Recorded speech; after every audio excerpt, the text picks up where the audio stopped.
Tonight, we'll journey together through the timeless wisdom of Zen Buddhism, a path that invites you to rest deeply while awakening to the quiet truths woven into each moment. Picture a tranquil bamboo grove under a crescent moon, its slender stalks swaying gently in the night breeze, whispering secrets of impermanence.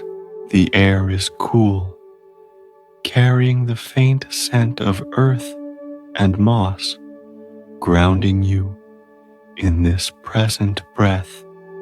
As you listen, notice how all things, even this moment, arise and pass like shadows on a stream.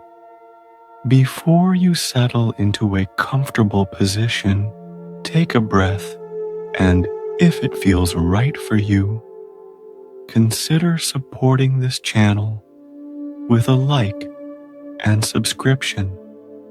I'd love to know where you're listening from. Share in the comments below, connecting us across this vast, beautiful world.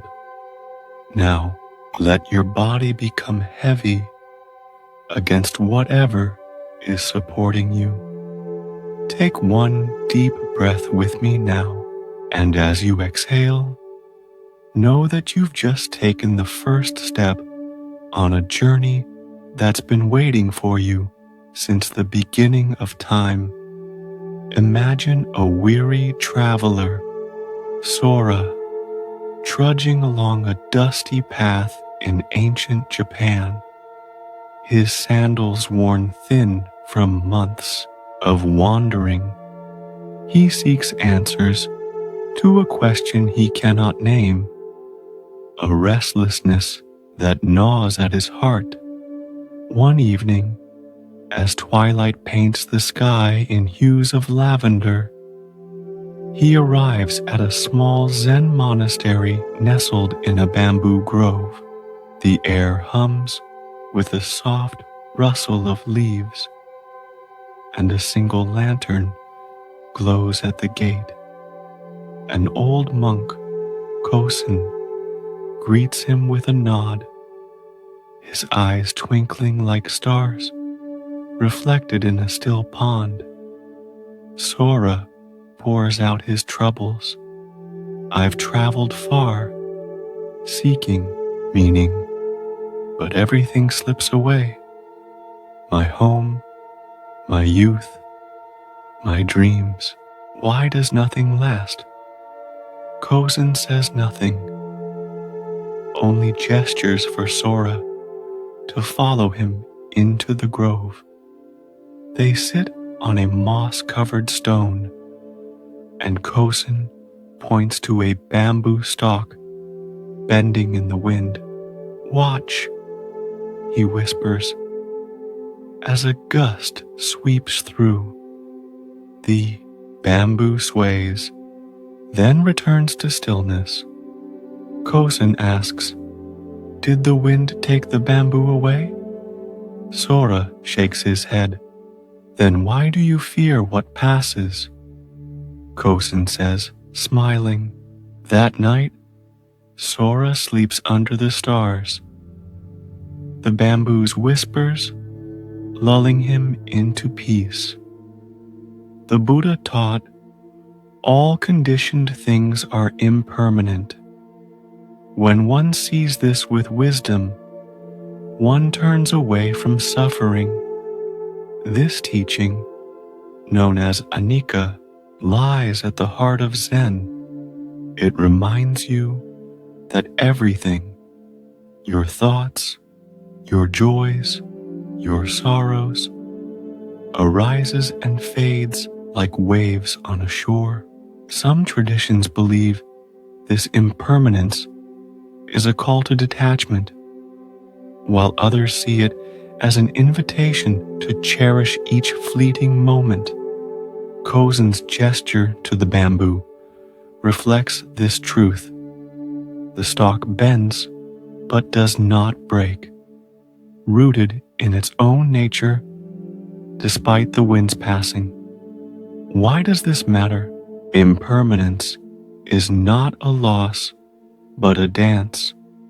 Consider the bamboo. It does not resist the wind, nor does it cling to it. It moves with what comes, then returns to itself.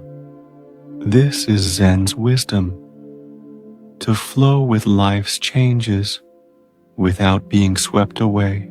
Sora's restlessness came from grasping at things he hoped would last forever, not seeing that their beauty lies in their transience.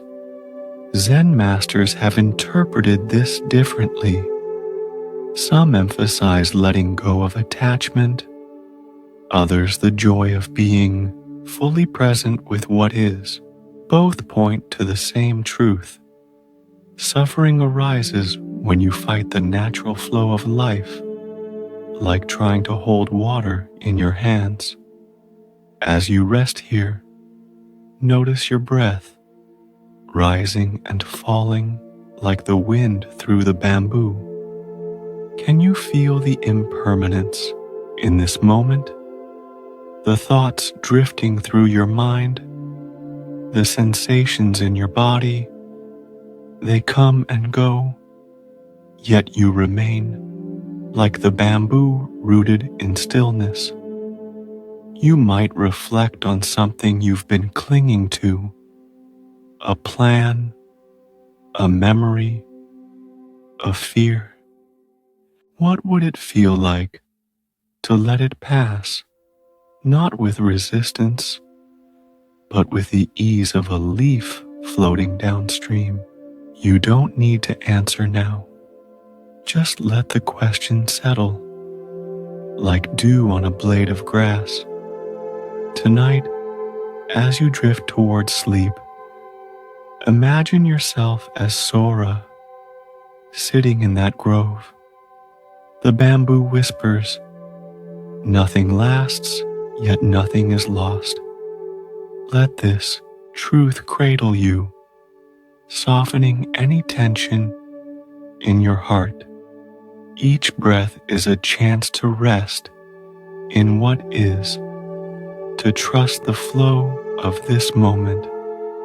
As you exhale, feel your body sink deeper, ready to carry this wisdom into your dreams. As you rest in the quiet of this moment, the bamboo grove fades, and you find yourself by a wide, glistening river under a starlit sky. The water murmurs softly, its surface catching the silver glow of the moon. Each ripple a fleeting note in an endless song. Feel your body sink deeper into the surface beneath you, as if the river's gentle current is carrying away any lingering tension. Your breath flows naturally in and out like the tide meeting the shore. Picture a fisherman, Taro, who lives by this river in a small village nestled among willow trees. Every dawn he casts his nets, hoping for a bountiful catch to feed his family. But the river is unpredictable, some days generous, others stingy. Taro grows frustrated, his heart heavy with worry. One evening, as the sun dips below the horizon, painting the water in shades of gold, he notices a Zen monk, Hana, sitting quietly on the bank, her robes blending with the twilight. Desperate, Taro approaches her. "I work tirelessly," he says, "but the river gives or takes as it pleases. How can I find peace when I cannot control my fate. Hana gazes at the water, then picks up a small, smooth stone and tosses it in. Ripples spread, then vanish. Did you make the river flow? She asks. Taro shakes his head. Yet you try to command its gifts, she says. Sit with me. They watch the river in silence, its current steady despite their presence. The river does not resist its path, Hana says. It flows around rocks, over falls, without clinging or fighting. Be like the river. That night, Taro dreams of floating on the water, weightless and free. The Buddha taught, the root of suffering is attachment. This principle, central to Zen, points to the pain that arises when you cling to outcomes, like Taro grasping for a full net. Zen calls this tanha, the craving that binds you to a cycle of wanting. Some traditions believe attachment must be uprooted entirely, while others see it as a call to hold desires lightly, like a bird resting on your palm. Hana's lesson to Taro reflects this. The river's flow is not his to control, but he can choose how to move with it. What does this mean for you?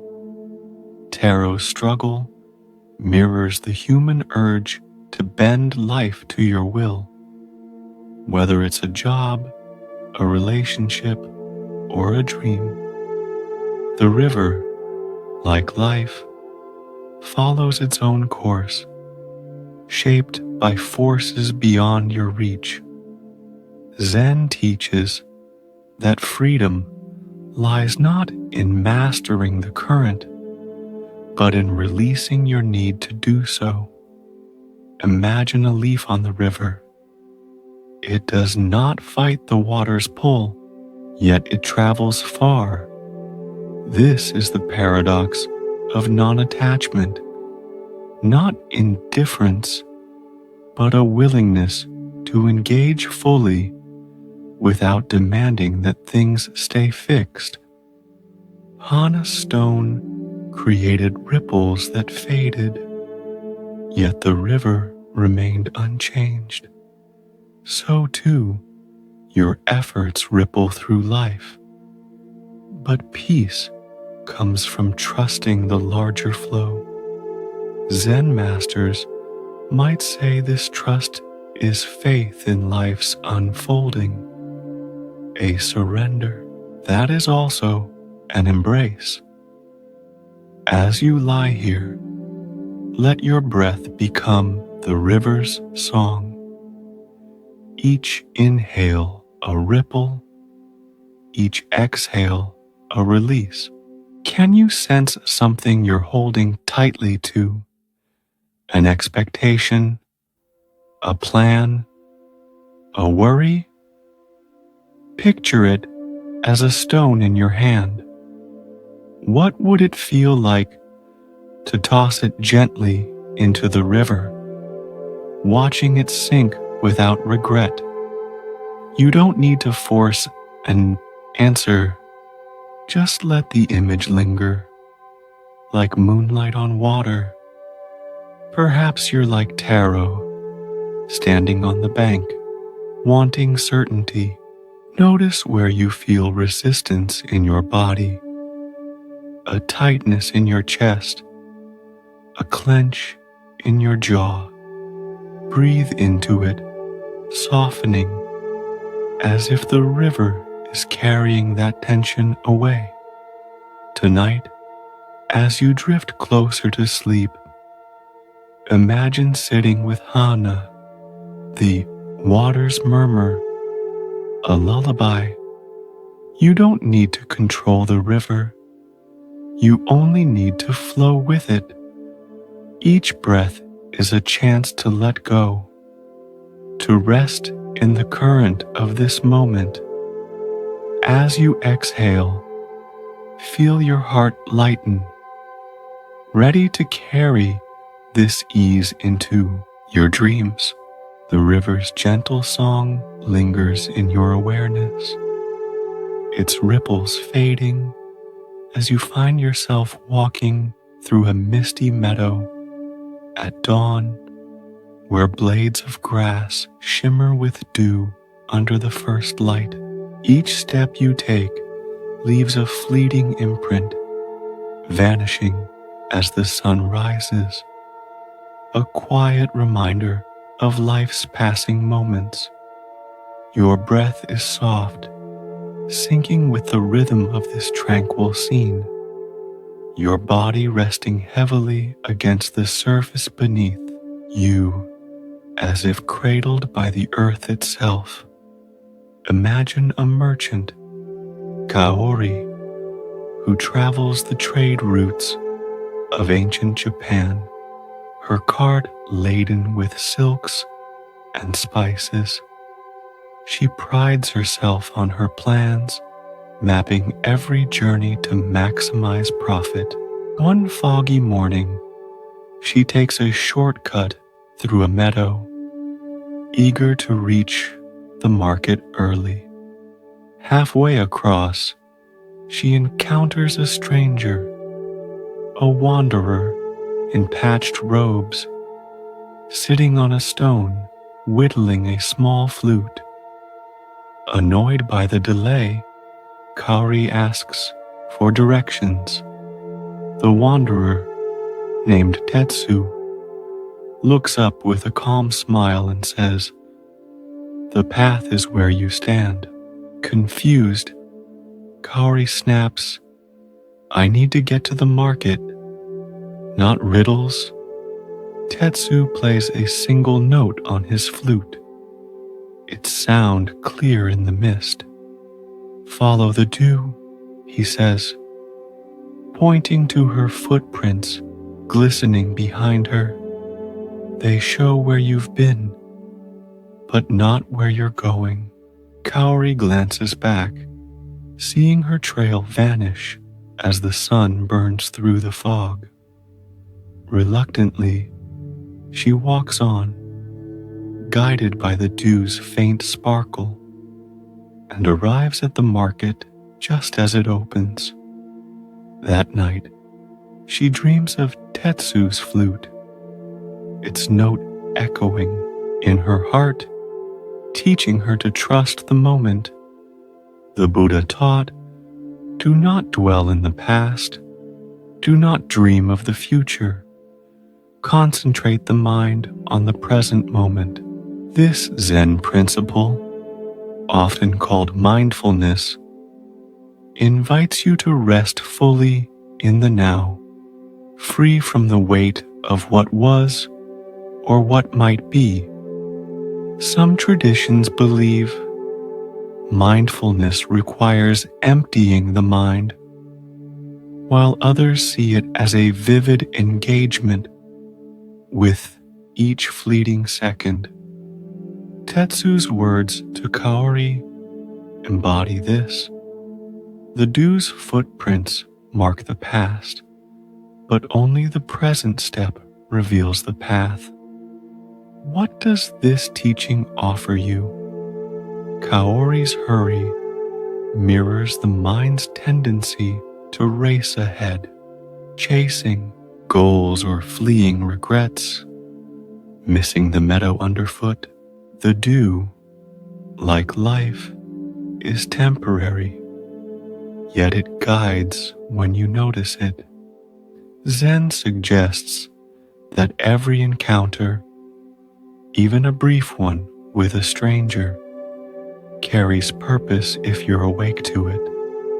Tetsu's flute note pierced the fog, a call to presence, just as a single breath can anchor you here.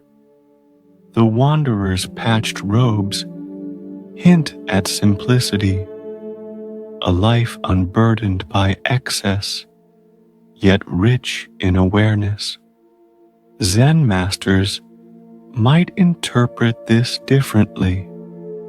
Some emphasize the discipline of meditation to cultivate mindfulness.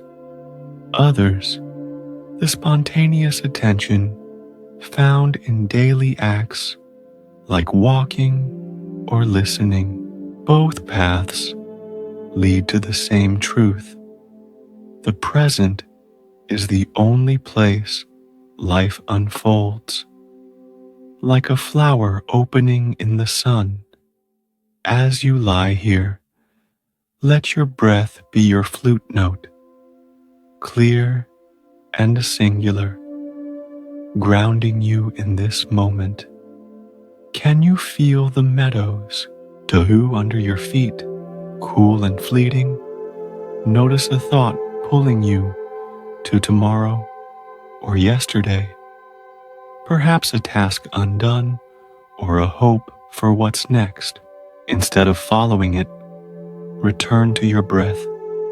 As Kaori returned to the dew, what do you sense in your body now? A warmth, a heaviness, a pulse? Let it be enough, like a single step on the path. You might reflect on a recent encounter, however small, a smile from a stranger, a word from a friend. Did it carry a message? Like Tetsu's flute? No need to answer. Just let the question drift, like mist rising from the grass. Tonight, as sleep draws near, imagine walking with Kaori, your footprints fading behind you. The meadow whispers, "This moment is your path." Each breath is a chance to be here, fully trusting life's unfolding. As you exhale, feel your mind soften, ready to carry this presence into your dreams.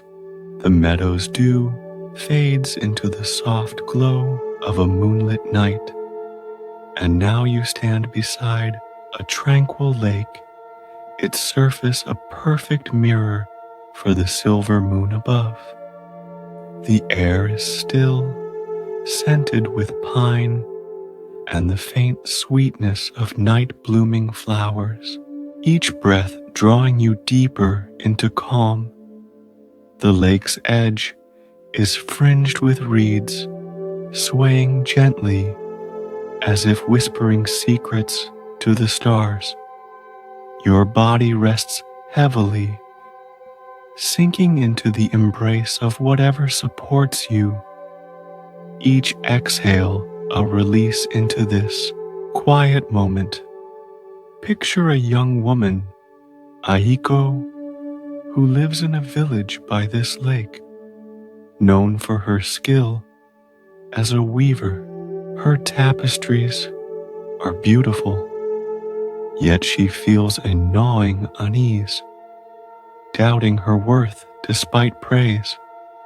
One moonlit night, unable to sleep, she walks to the lake, her heart heavy with self-criticism. There she finds a Zen nun, Sumi, sitting on a flat stone, gazing at the water. Aiko hesitates, then speaks. "I weave for others, but inside I feel flawed, unworthy. How can I find peace?" Sumi points to the lake, where the moon's reflection shimmers. "What do you see?" she asks. "The moon," Aiko replies. "Is it less perfect because the water ripples?" Sumi asks. Aiko watches a breeze stir the surface. the reflection wavering yet still radiant. The moon remains itself, Sumi says, just as your true nature shines, untouched by doubt. She hands Aiko a pebble. Toss it in. The ripples spread, distorting the moon, then settle, the reflection whole again. Your thoughts are ripples, Sumi says. Let them pass and see what remains. Aiko sits by the lake until dawn, the moon's light steady in her heart.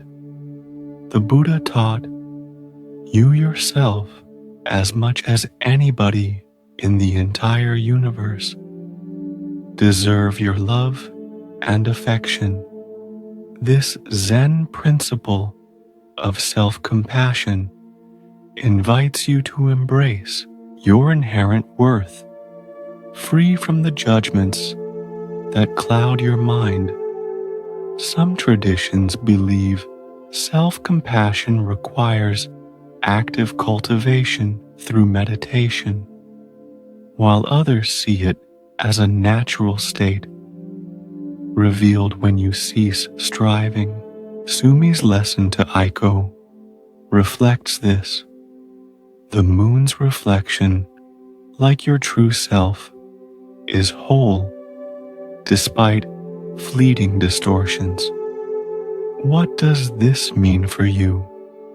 Aiko's doubts are like ripples on the lake, temporary yet convincing, obscuring the steady light of her being. Zen teaches that your true nature, often called Buddha nature, is unchanging, like the moon itself, radiant beneath the mind's chatter. The lake mirrors your consciousness, reflecting both clarity and distortion, yet neither defines you. Sumi's pebble shows how thoughts, when stirred, create turbulence, but when left alone, they settle. This is Zen's practice of non-identification. You are not your flaws or fears, but the awareness that holds them. The nun's quiet presence suggests a life rooted in this truth, unswayed by external measures of worth. Zen masters might interpret this differently. Some emphasize rigorous self-inquiry to uncover the true self. Others, the gentle acceptance of all that arises. Both point to the same lake. Your essence is whole, waiting to be seen. As you rest here, let your breath be the lake's surface, calm and receptive, reflecting the moon of your awareness. Can you feel a ripple of doubt? Perhaps a moment you judged yourself too harshly. Notice it without grasping, like a breeze passing over water. What sensations stir in your body? A knot in your stomach, a flutter in your chest. Let them ripple through, returning to the stillness of your breath. You might reflect on a time you felt unworthy, as Aiko did. What would it feel like to see that thought as a passing wave, not the truth of you? No need to force an answer. Let the question float like the moon's light on water. Tonight, as sleep draws near, imagine sitting with Sumi, the lake before you. The moon whispers, you are enough, just as you are. Each breath is a chance to rest in this truth. to let self-compassion soften your heart. As you exhale, feel your mind grow quiet, ready to carry this radiance into your dreams. The lake's moonlit shimmer softens, and now you find yourself beneath the sprawling branches of an ancient pine, its needles casting dappled shadows on a forest floor cushioned with moss. A cool breeze carries the resinous scent of pine, mingling with the earthy dampness of twilight. Fireflies pulse gently, their fleeting lights like stars fall into earth, guiding your breath into a slow, steady rhythm. Your body sinks deeper, as if the forest itself is holding you. Each exhale, a surrender to this tranquil moment. Imagine a warrior, Kenzo, hardened by years of battle in feudal Japan, his sword a symbol of both honor and burden. One evening, seeking refuge after a skirmish, he stumbles into this forest and collapses beneath the pine, wounded and weary. As he binds his arm, a figure emerges, an old man in tattered robes, his face weathered like bark. Kenzo, wary, grips his sword, but the man, Daiichi, kneels and offers a cloth soaked in spring water. Your enemy's blood stains your blade, Daiichi says, but your wound needs care. Suspicious, Kenzo asks, why help a stranger who might be your foe? Daiichi points to the pine's shadow, shifting in the breeze. The tree shades all who rest here, friend or enemy. Why should I do less? He tends Kenzo's wound in silence, then vanishes into the dusk. Kenzo sleeps under the pine, dreaming of a battlefield where swords become plowshares. In the morning, he leaves, his heart lighter, vowing to offer kindness where once he saw only threats. The Buddha taught, hatred does not cease by hatred, but only by love. This is the eternal rule. This Zen principle of compassion, karuna, calls you to meet suffering, yours or another's, with an open heart, transcending division. Some traditions believe compassion requires disciplined practice, while others see it as your natural response when ego fades. Daiichi's act reflects this. His care for Kenzo, a potential enemy, mirrors the pine's impartial shade, rooted in a heart free of judgment.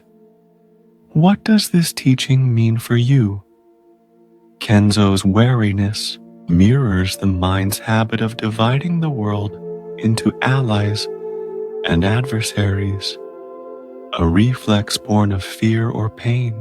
The pine tree, like compassion, offers shelter without discrimination. Its shadow, a reminder that all beings seek relief from suffering.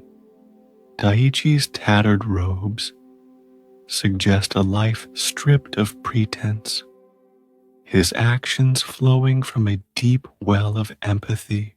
Zen teaches that compassion begins with seeing the shared humanity beneath conflict, like roots entwined beneath the forest floor.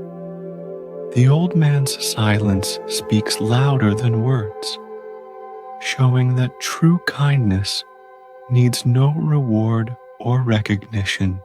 Zen masters might interpret this differently.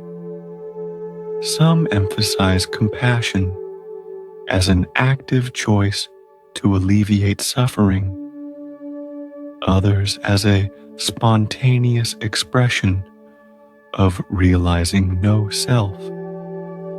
Both paths lead to the same truth. Love dissolves the barriers. Hatred builds, like sunlight piercing a storm. As you rest here, let your breath be the pine's shadow, soft and all-embracing, touching every corner of your being. Can you feel a moment of division in your heart? Perhaps a grudge, a judgment, or a fear of another. Notice it gently, like a firefly's flicker in the dark. What sensations arise? A tightness in your throat, a warmth in your chest. Let them rest in the shade of your awareness, unjudged. You might reflect on someone you've seen as an opponent, as Kenzo did. What would it feel like to offer them a small kindness, even in thought, like water to a wound? No need to answer now. Let the question drift, like needles falling from the pine. Tonight, as sleep draws closer, imagine sitting with Daiichi, the forest around you. The pine whispers, all beings deserve compassion, including you. Each breath is a chance to soften your heart, to let love flow where walls once stood. As you exhale, feel your body grow still, ready to carry this warmth into your dreams. The pine's shadows dissolve into a golden dawn, and now you stand in a quiet bamboo garden where slender stalks sway gently, their leaves whispering in the morning breeze.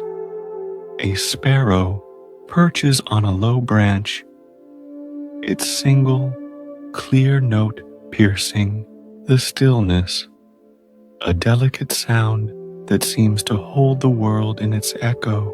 The air carries the fresh scent of dew-kissed earth, and your breath slows, aligning with the garden's serene rhythm.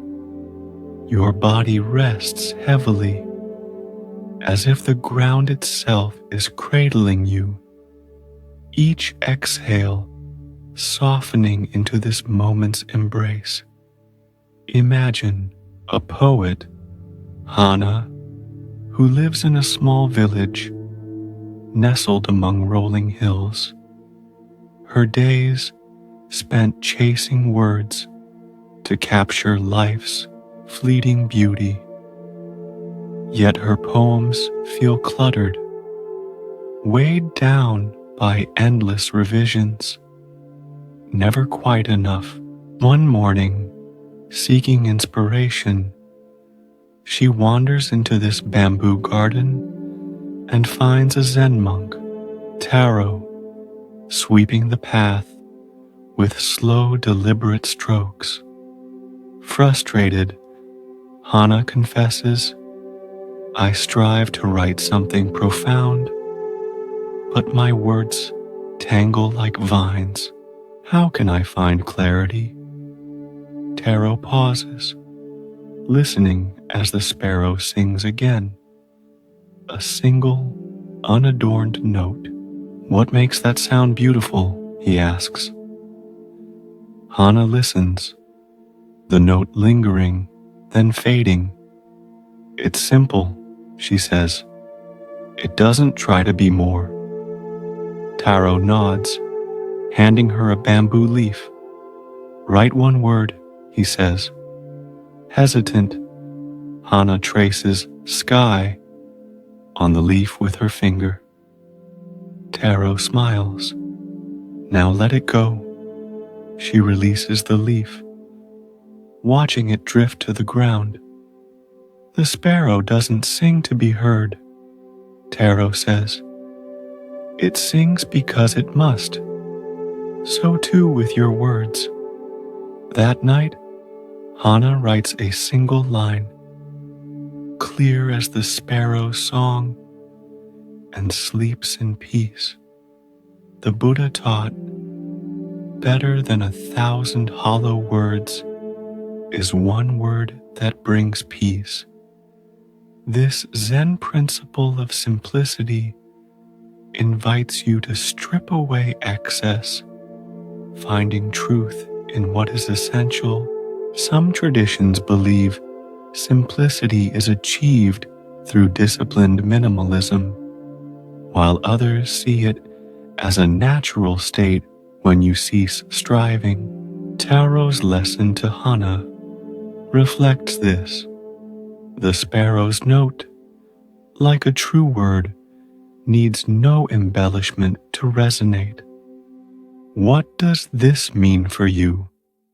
Hana's struggle mirrors the mind's tendency to complicate life, piling thoughts, tasks, or desires like layers of heavy cloth.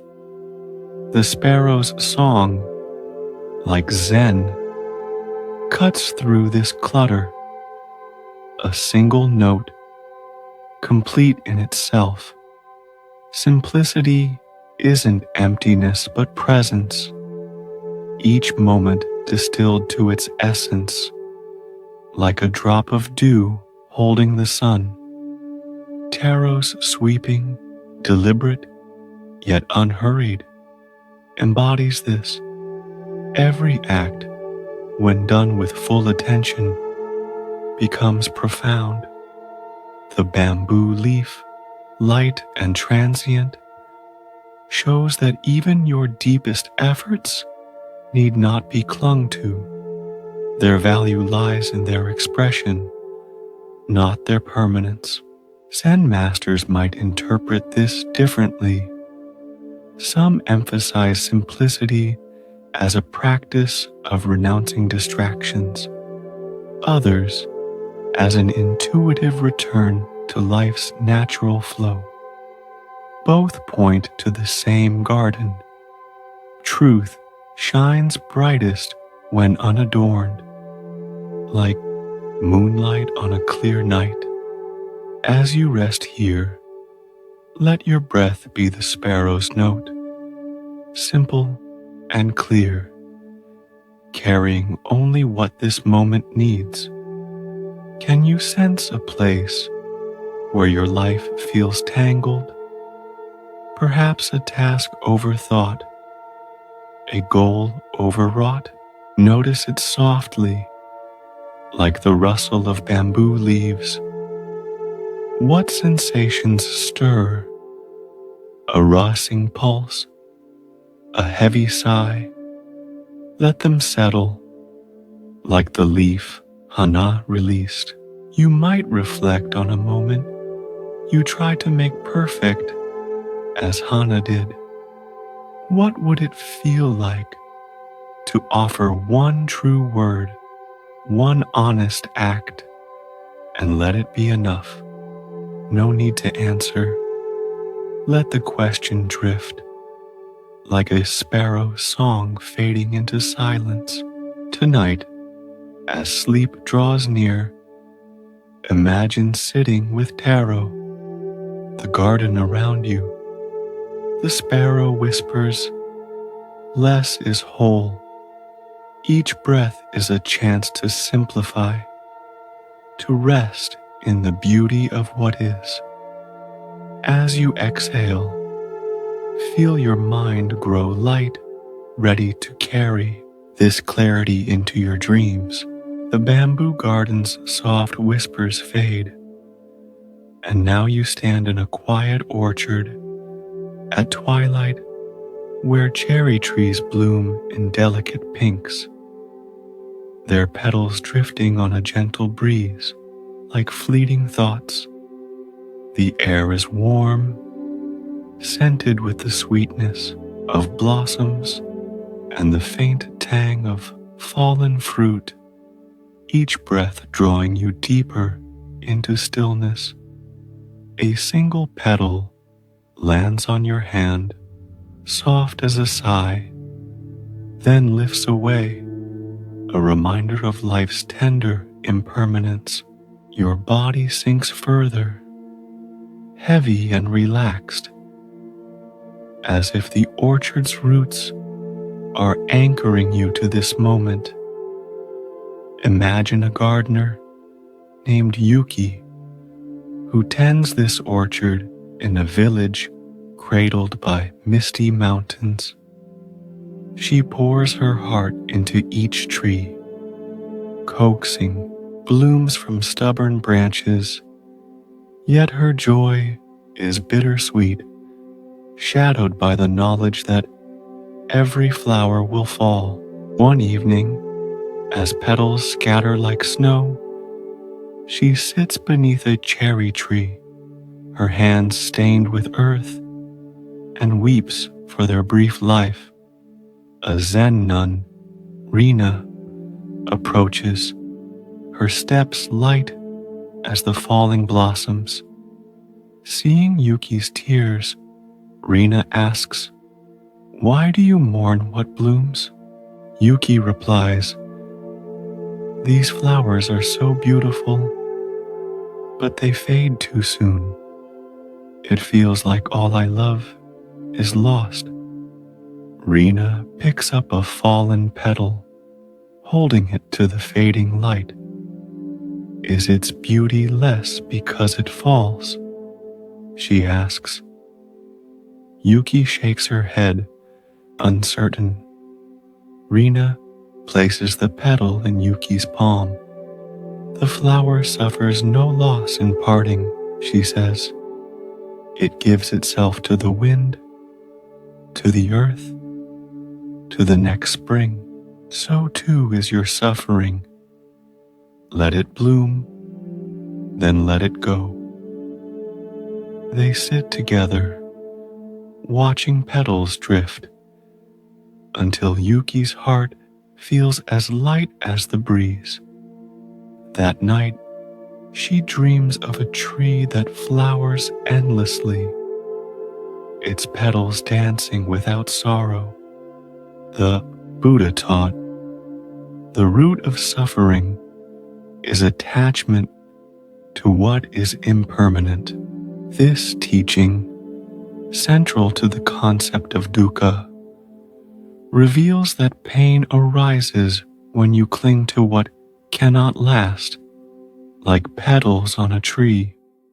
Some traditions view suffering as an illusion to transcend through meditation, while others see it as a teacher guiding you toward acceptance. Rina's words to Yuki embody this. The petal's fall is not a loss, but a continuation, its beauty complete in its fleeting dance. What does this mean for you? Yuki's grief mirrors the heart's ache when you hold tightly to what must change. Loved ones, youth, or dreams. The cherry blossom, a Zen symbol of impermanence, blooms with full abandon, knowing it will fall.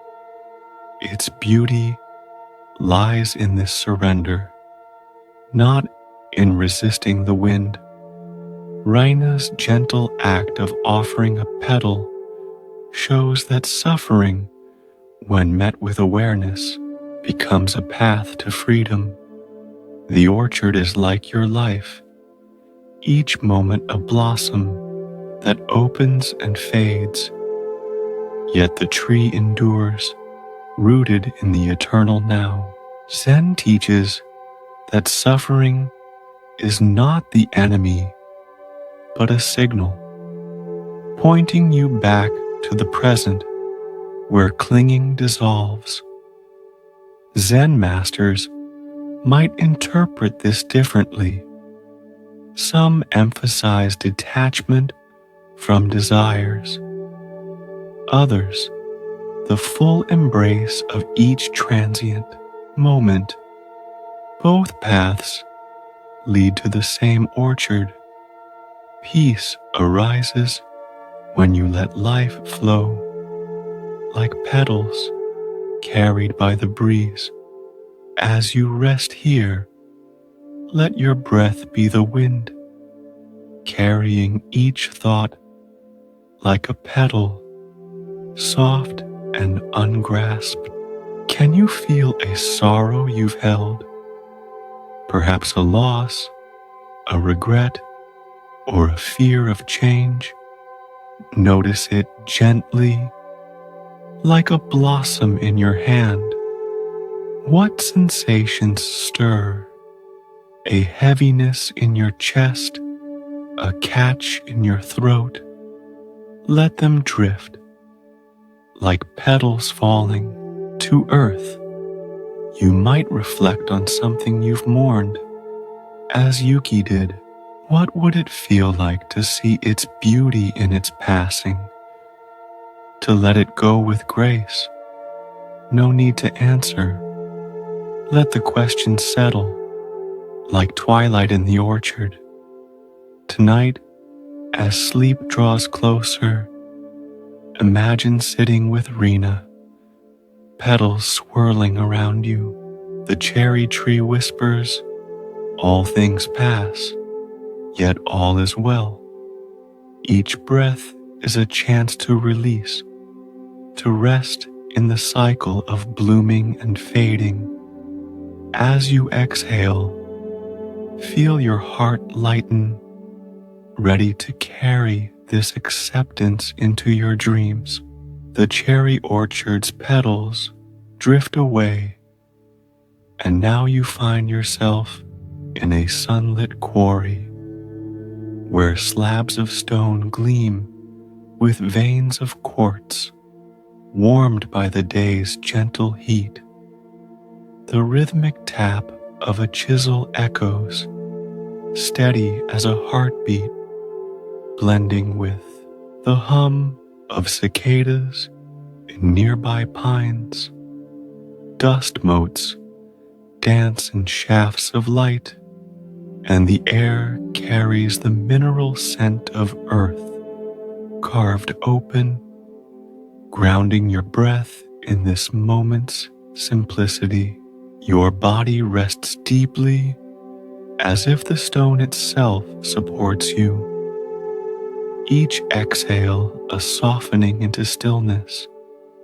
Imagine a stonecutter named Jiro, who works in this quarry near a bustling town in ancient Japan. Day after day, he shapes blocks for temples and bridges, his hands calloused, his back bent from years of labor. Though skilled, Jiro feels unfulfilled, envying the merchants who profit from his stones and the priests who consecrate them. One afternoon, as sweat beads on his brow, a Zen monk named Kyo pauses to watch him work. Noticing Jiro's furrowed brow, Kyo asks, "What troubles you in this craft?" Jiro sighs, "I toil endlessly, but my work feels meaningless compared to others' glory." Kyo picks up a chipped stone, its edge rough, yet solid. "Does this stone seek praise?" he asks. Jiro shakes his head. Kyo places it in Jiro's hand. "Cut it once, With all your heart, Jiro strikes the chisel, the stone yielding cleanly. Now, Kyo says, did the stone become a temple? No, yet your cut was true. Do each task so, without chasing what comes next. Jiro returns to his work, each strike a quiet offering. That night, he dreams of a bridge built from his stones, spanning a river under starlight, and wakes with a calm he's never known. The Buddha taught, do not be attached to the fruits of your actions. This Zen principle, drawn from the concept of karma yoga, urges you to act with full effort while releasing desire for specific outcomes. Some traditions emphasize this as a path to liberation through selfless service, while others see it as a way to live fully in the present act. Kyo's lesson to Jiro reflects this. The stonecutter's peace lies not in the temple's grandeur, but in the truth of each chisel strike. What does this mean for you? Jiro's envy mirrors the mind's habit of measuring worth by results, praise, success, or comparison. The stone, like your actions, needs no applause to be complete. Its value is in its being, shaped by your care. Zen teaches that attachment to outcomes creates suffering, pulling you from the present into a future you cannot control. Kyo's chipped stone, rough yet whole, shows that every task, no matter how small, holds dignity when done with presence. The monk's quiet observation suggests a life attuned to this truth, finding joy in the act itself, like a river flowing without seeking the sea. Zen masters might interpret this differently. Some stress disciplined non-attachment to purify intentions. Others, the spontaneous joy of acting without expectation. Both paths lead to the same quarry. Freedom arises when you work for the work's sake, like a chisel meeting stone. As you rest here, let your breath be the chisel's tap, steady and unforced, shaping this moment with care. Can you sense a place where you seek reward?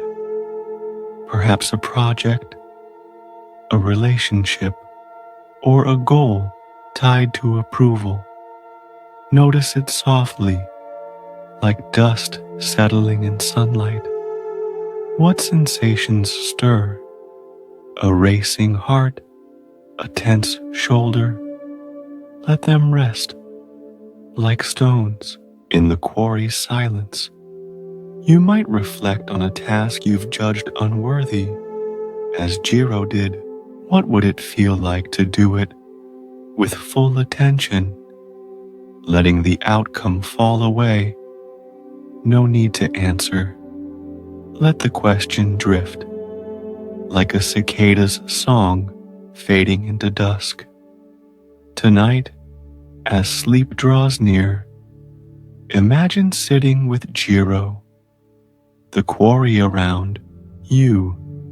The stone whispers, your effort is enough. Each breath is a chance to act with presence, to release the need for more.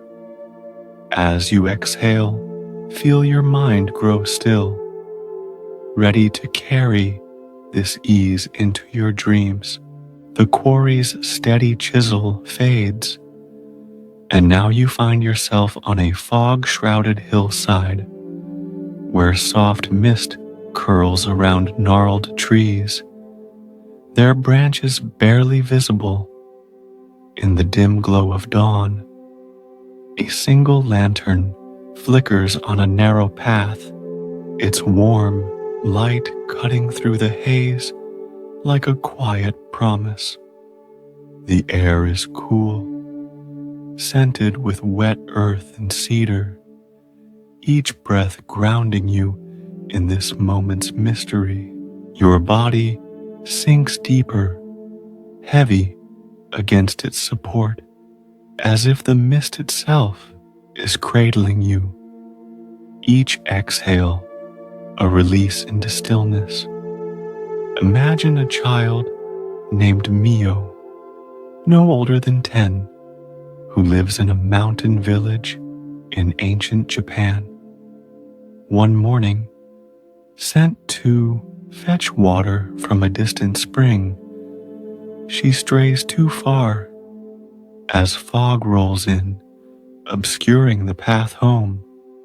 Panic rises as she wanders, the world a blur of gray. Exhausted, she sits on a rock, tears welling, when a faint light catches her eye. A lantern swaying gently ahead. Heart pounding, Mio follows, her small steps cautious but determined. The lantern leads to a clearing where an old Zen monk, Sota, tends a small shrine, his face calm as the mist. "You're far from home," he says softly. "How did you find me?" Mio replies, "The lantern showed me the way." Sota smiles, lifting the light. "Yet you chose to follow. Trust led you here." He offers her tea, warming her hands, and guides her back to the village as the fog lifts. Mio returns home changed, her fear replaced by a quiet faith in the unseen. That night, she dreams of a lantern glowing in her heart, guiding her through darkness. The Buddha taught, "Be a lamp unto yourself." This Zen principle urges you to trust your inner wisdom, finding guidance within even when the path is unclear. Some traditions believe this self-reliance requires rigorous self-inquiry, while others see it as a natural trust in your innate Buddha nature. Sota's lantern reflects this. Its light, like your intuition, shines steadily, waiting for you to follow. What does this mean for you? Mio's fear mirrors the mind's unease when life feels uncertain. A job lost, a choice unclear, or a future veiled in fog. The lantern, fragile yet constant, is like your inner knowing, often faint but always present if you pause to notice. Zen teaches that trust is not blind faith, but a willingness to take one step, then another, guided by the light within. Sota's simple act of tending the shrine shows a life rooted in this trust. His calm presence, a reminder that clarity emerges when you move forward without grasping for certainty. The mist, like life's unknowns, is not an obstacle, but part of the path, softening edges to reveal what matters. Zen masters might interpret this differently. Some emphasize meditation to uncover inner light, others the courage to act despite doubt. Both paths lead to the same hillside. Trust in yourself is the lamp that lights the way, like a star breaking through clouds. As you rest here, let your breath be the lantern's glow, soft yet steady, illuminating this moment. Can you feel a place of uncertainty, perhaps a decision, a fear of the unknown? Notice it gently, like mist brushing your skin. What sensations stir? A flutter in your chest, a weight in your stomach. Let them settle, like fog sinking into the earth. You might reflect on a time you felt lost, as Mio did. What small inner nudge guided you forward, even faintly? No need to answer. Let the question drift, like a lantern's light in the haze. Tonight, as sleep draws closer, imagine walking with Soda, the mist around you. The lantern whispers, trust your heart's light. Each breath is a chance to follow your inner wisdom, to move with quiet courage. As you exhale, feel your mind grow calm, ready to carry this trust into your dreams. The mist on the hillside clears, and now you sit in a sun-dappled courtyard where an old loom creaks softly under the hands of a weaver, its wooden frame worn smooth by years of use. Colorful threads, crimson, indigo, and gold, hang in neat rows, catching the light like a rainbow caught in time. The air hums with the faint buzz of bees from a nearby jasmine vine, their sweet scent mingling with the dusty warmth of the wool, each breath anchoring you in this moment's gentle rhythm. Your body rests heavily, as if woven into the fabric of the earth. Each exhale, a thread of tension unwinding. Imagine a weaver named Emmy, renowned in her coastal village for tapestries that tell stories of sea and sky. One day, as she works on a grand piece for a temple, a single thread snaps, unraveling hours of labor. Furious, Emmy throws her shuttle down, despairing at the flaw. A Zen monk, Haru, passing through the village, notices her distress and sits beside the loom. "Why do you curse the thread?" he asks. Emmy replies, "This break ruins everything. My work is worthless now." Haru picks up the broken thread, holding it to the light. "Is the tapestry only this thread?" he asks. Emmy shakes her head. Haru traces the loom's pattern, where countless threads interweave. Each thread depends on others, he says.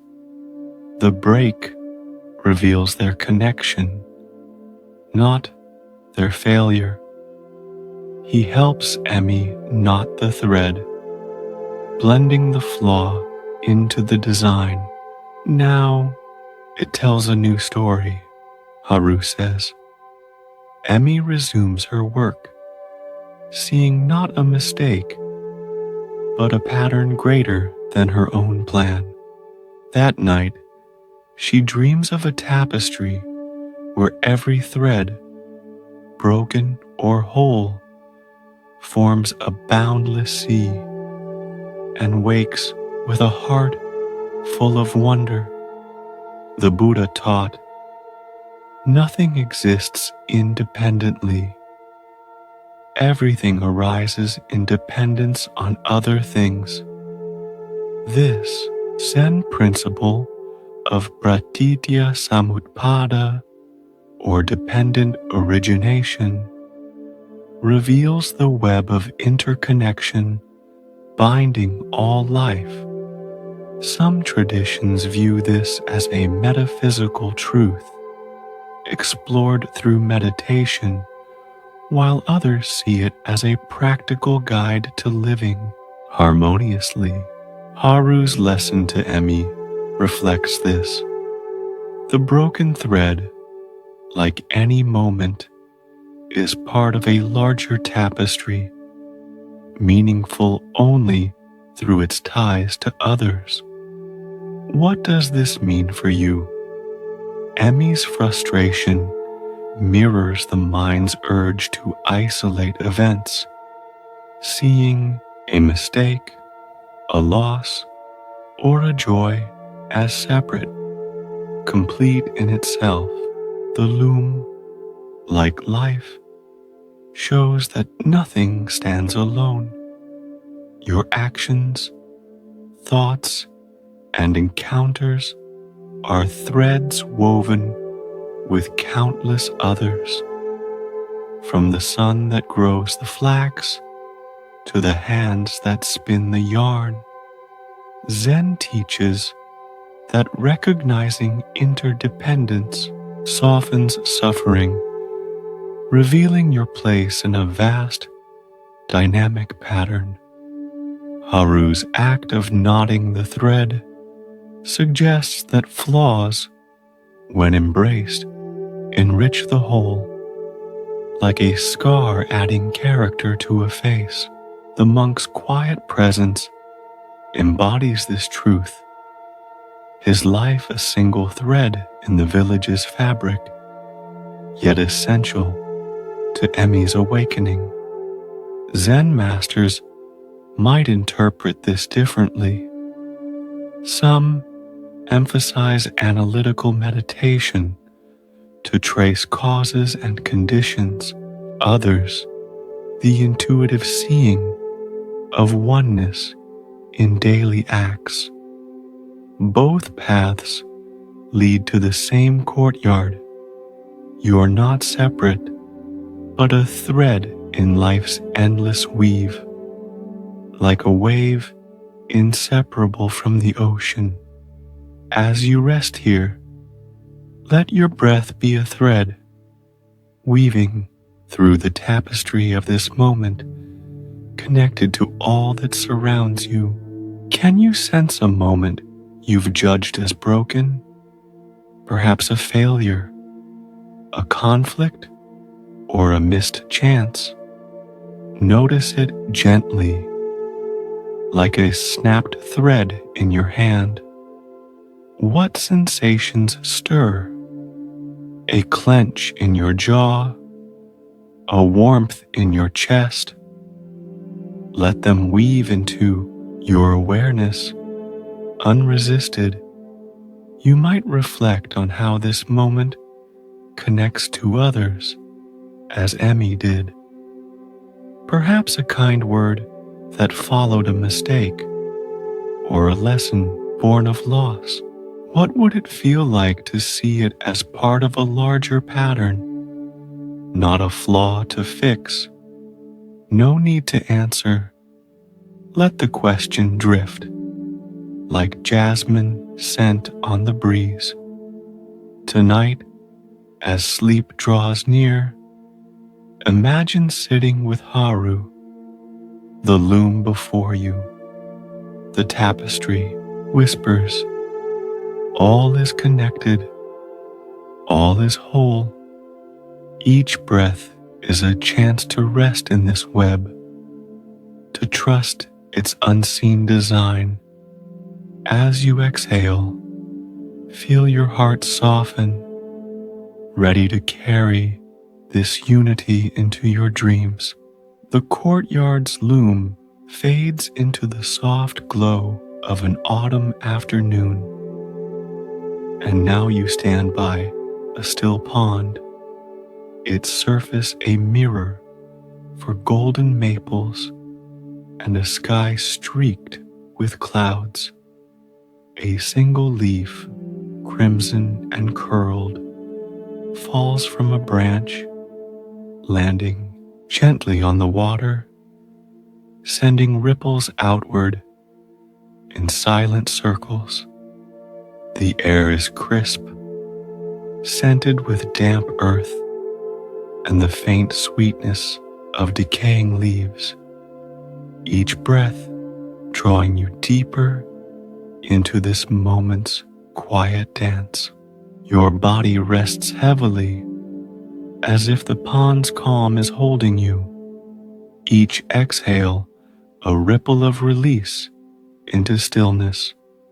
Imagine a scholar named Taro, who lives in a mountain hermitage, his days spent studying ancient texts to unravel life's mysteries. Proud of his knowledge, he believes answers lie in logic alone. One day, seeking clarity on a troubling question, why do his actions often bring unintended harm? He walks to this pond and finds a Zen nun, Kana, sitting on its bank, watching the leaf's ripples spread. Taro asks, I study cause and effect, yet my choices ripple into pain. How can I act wisely? Kana points to the leaf. Where did its journey begin? She asks. Taro traces the ripples back to the leaf, then pauses. The tree? The wind? Kana smiles. And before that, the sun, the rain, the seed. She tosses a pebble into the pond, its ripples merging with the leaves. Every act is born of countless causes, she says. Your harm comes from seeing only your throw, not the web that shapes it.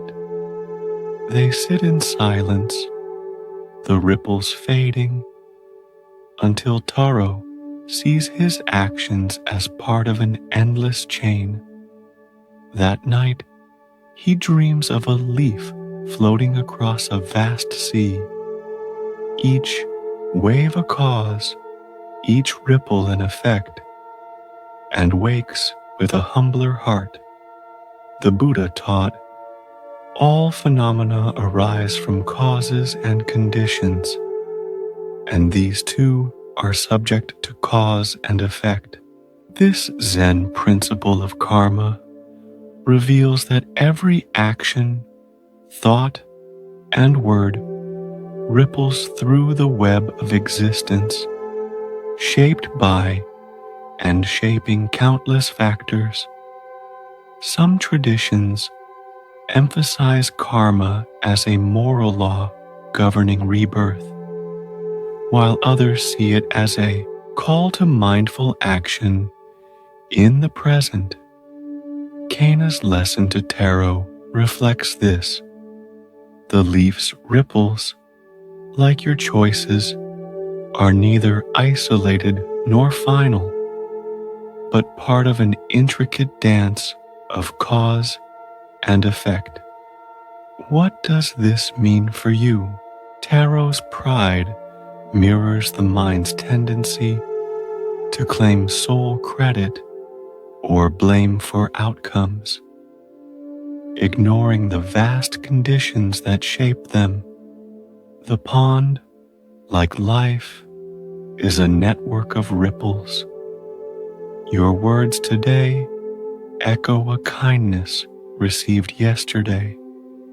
your mistakes shaped by unseen pressures. Zen teaches that understanding karma fosters humility and care. You cannot control all causes, but you can act with awareness, like a leaf choosing its fall. Cana's pebble shows that even small acts ripple far, merging with others in ways you cannot predict. Her quiet presence suggests a life attuned to this truth, each gesture mindful of its place in the web. Zen masters might interpret this differently. Some focus on karma's long arc across lifetimes, others on its immediate impact in this moment.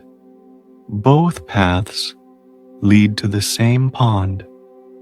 Your actions matter, not because you control the ripples, but because you are part of their flow, like a star reflected in water.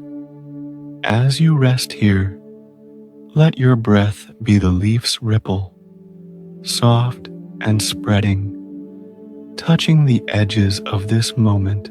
Can you sense an action you've judged harshly? Perhaps a mistake, a word misspoken? Notice it gently, like a leaf on the water's surface. What sensations stir?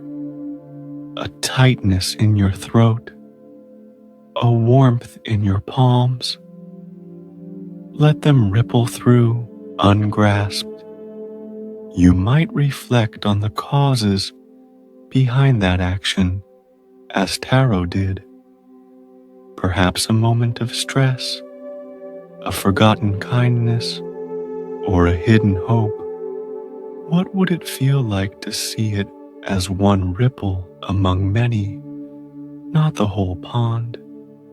No need to answer. Let the question drift, like clouds over the maples. Tonight, as sleep draws closer, imagine sitting with Cana, the pond before you. The leaf whispers, all is woven, all is fleeting. Each breath is a chance to act with care, to trust the web of life. As you exhale, feel your mind grow light, ready to carry this awareness into your dreams. The pond's ripples fade into the hush of an early evening, and now you sit within the cool stone walls of a Zen temple, where a great bronze bell hangs in a wooden tower, its surface etched with ancient sutras. Candlelight flickers, casting soft shadows that dance across the floor, and the air carries the faint scent of sandalwood incense, each breath deepening your calm. The bell is silent, yet its presence hums, as if holding the echo of every chime it has ever rung. Your body rests heavily, grounded like the temple's foundation, each exhale a surrender to this moment's stillness. Imagine a monk named Riku, young and eager, who lives in this temple, his days filled with meditation and chores. He loves ringing the bell at dawn, its deep toll calling the community to practice. But Riku grows restless, craving profound insights, feeling his routine is too ordinary. One evening, after ringing the bell, he lingers by the tower and confides in an elder monk, Sumi. I seek awakening, Riku says, but my days feel empty, like the bell's sound fading. Sumi gazes at the bell, its surface gleaming in the dusk. "What do you hear now?" she asks. Riku listens. Silence. The bell's true voice is in the pause. Sumi says, "Sit with it." Reluctantly, Riku sits, focusing on the silence after the chimes echo. At first his mind races, but gradually the stillness reveals a spaciousness, as if the world breathes with him. Sumi returns, placing a hand on his shoulder. The bell rings, then rests. She says, "So too your mind. Let it rest in the space between thoughts." That night, Riku dreams of a bell whose silence sings louder than its chime, waking with a heart at peace. The Buddha taught, "In the cessation of thought, there is liberation." This Zen principle, rooted in the practice of samatha, calm abiding, invites you to find freedom in the stillness between thoughts, where the mind's chatter fades. Some traditions believe this stillness requires years of meditation, while others see it as ever present, accessible in any pause. Sumi's lesson to Riku reflects this. The bell's silence, like the mind's quiet, is not absence, but a profound presence, the ground of all sound. What does this mean for you? Riku's restlessness mirrors the mind's hunger for grand experiences, overlooking the ordinary's depth. The bell's silent echo is like the space between your thoughts, often unnoticed, yet vast, where clarity arises. Zen teaches that this stillness is your true nature, not a state to achieve, but a home to return to, like a bird settling on a branch after flight.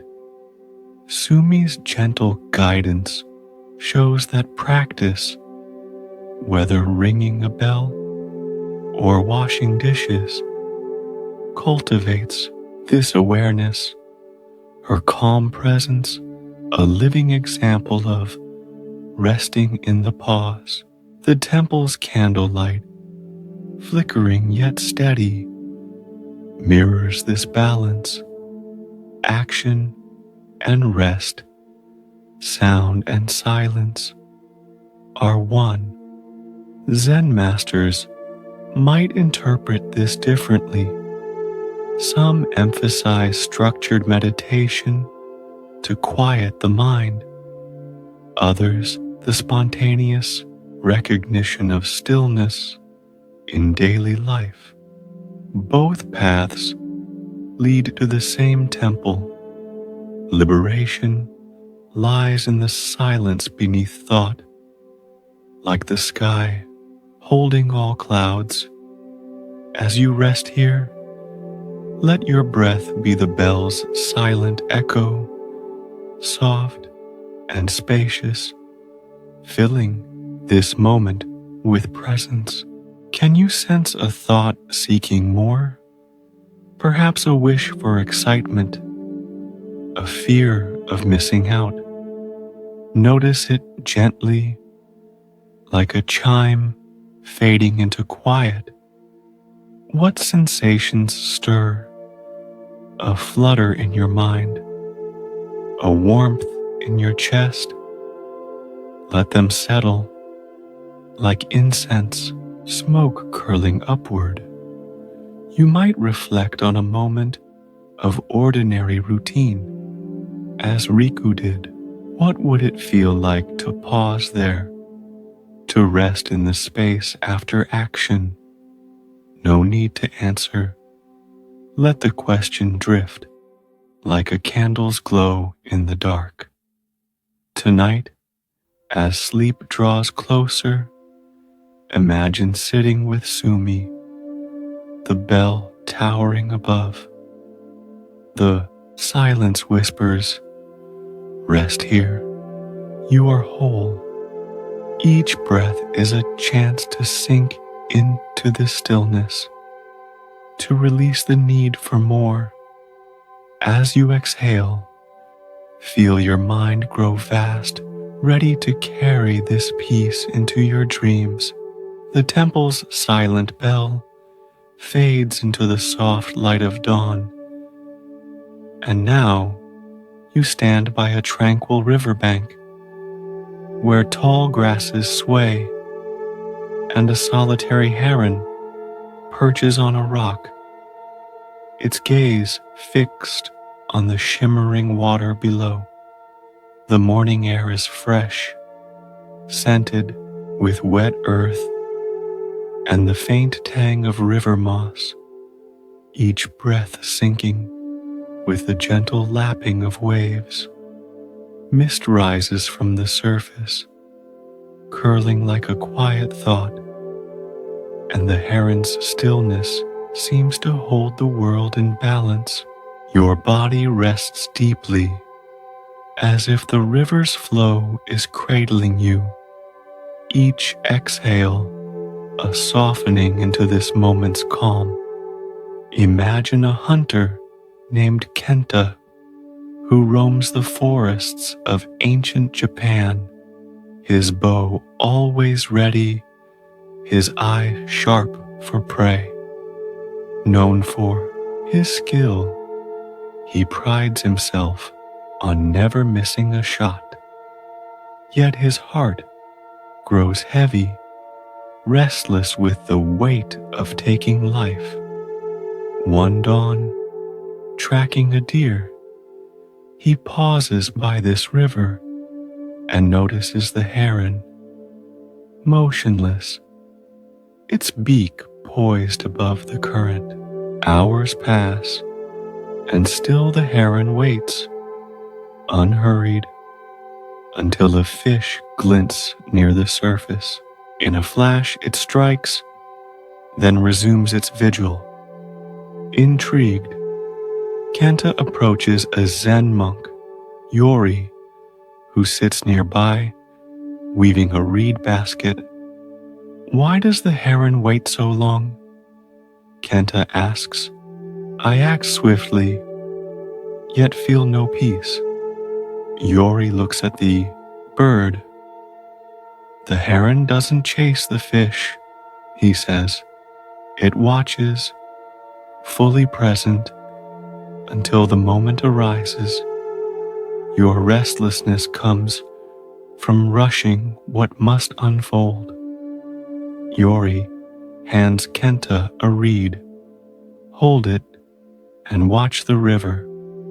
Kenta sits, mimicking the heron's focus, his breath slowing.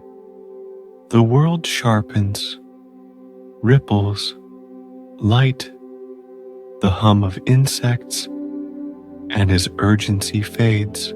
That night, he dreams of stalking prey with the heron's patience, waking with a lighter heart, his bow feeling less like a burden.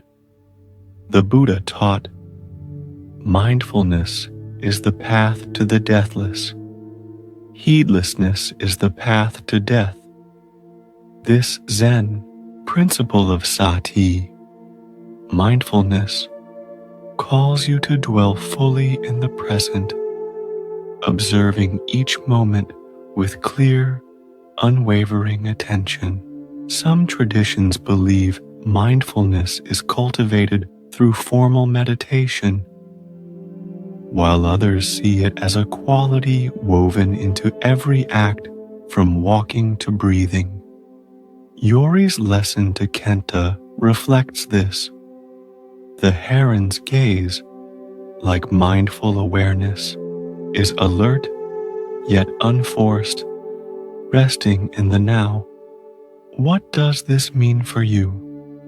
Kenta's haste mirrors the mind's tendency to leap ahead, driven by desire or fear, missing the richness of what is. The heron, poised yet relaxed, embodies mindfulness, fully engaged, yet free of striving, like a mirror reflecting without distortion. Zen teaches that this attentive presence transforms even ordinary moments, revealing their depth as the river's surface holds both light and shadow. Yori's reed basket, woven with care, suggests a life shaped by such awareness, each movement deliberate yet natural. The heron's strike, swift yet unhurried, shows that action born of mindfulness is effective without agitation. Zen masters might interpret this differently. Some emphasize sustained focus to train the mind. Others, the effortless noticing of life's flow. Both paths lead to the same riverbank. Mindfulness is the gate to peace, like a single breath holding eternity. As you rest here, let your breath be the heron's gaze, steady and clear, resting on this moment's surface. Can you sense a place where you rush? Perhaps a task, a worry, or a need to act. Notice it gently, like a fish gliding beneath the water. What sensations stir? A racing pulse, a tense brow? Let them settle, like mist dissolving in the sun. You might reflect on a moment you moved too quickly, as Kenta did. What would it feel like to pause, to watch with the heron's patience, letting the moment unfold? No need to answer. Let the question drift, like grasses in the breeze. Tonight, as sleep draws closer, imagine sitting with Yori, the river before you. The heron whispers, "Be here, fully here." Each breath is a chance to dwell in presence, to release the urge to chase. As you exhale, feel your mind grow still, ready to carry this clarity into your dreams. The riverbank's heron fades into the soft glow of a late afternoon. And now you stand on a rocky outcrop overlooking a vast mountain valley where clouds drift lazily across jagged peaks, their shadows sliding over emerald slopes. A cool breeze carries the scent of pine and distant rain, each breath weaving you into the landscape's quiet rhythm. The clouds shift, now hiding the sun, now revealing it, a dance of light and shadow that feels eternal, yet ever-changing.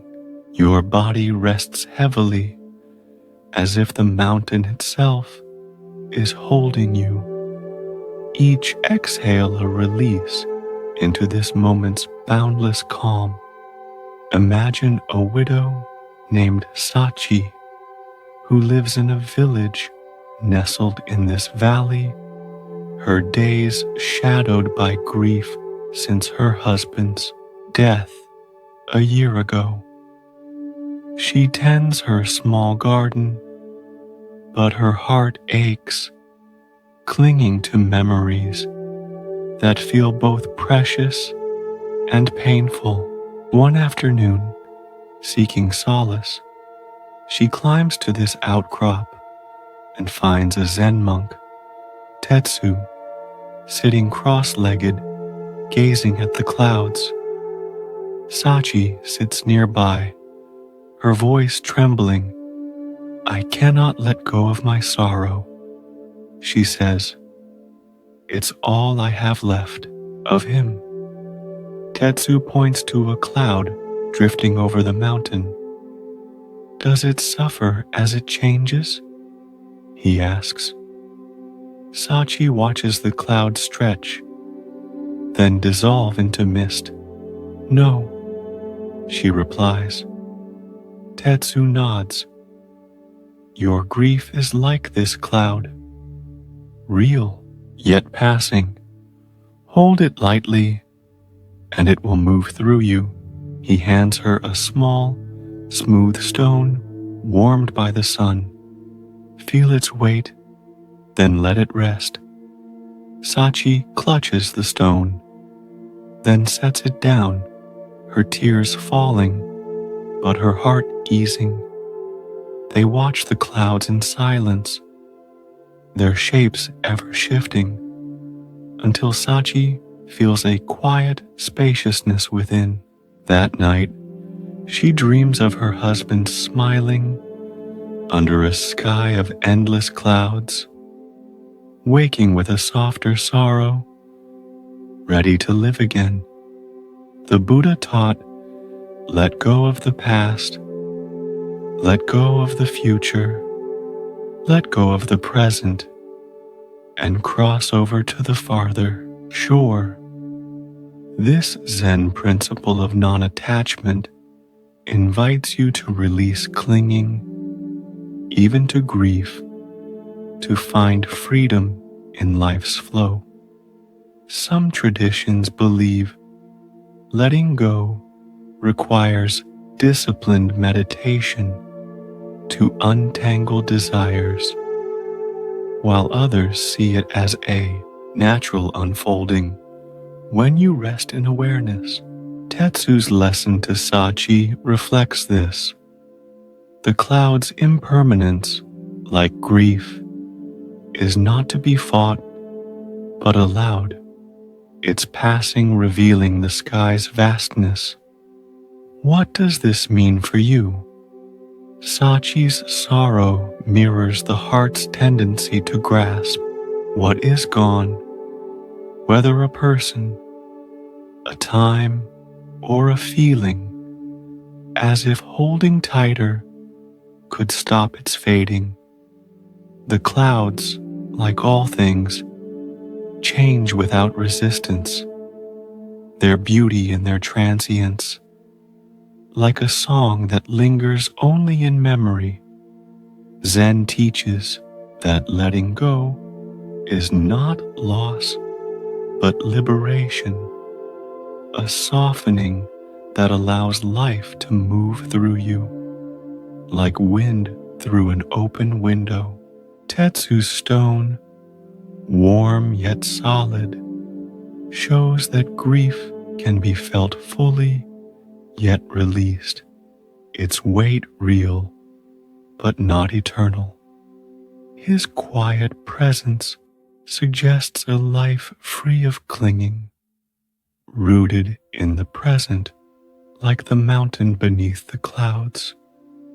Zen masters might interpret this differently. Some emphasize cutting attachments through insight, others embracing each moment's arising and passing with love. Both paths lead to the same valley.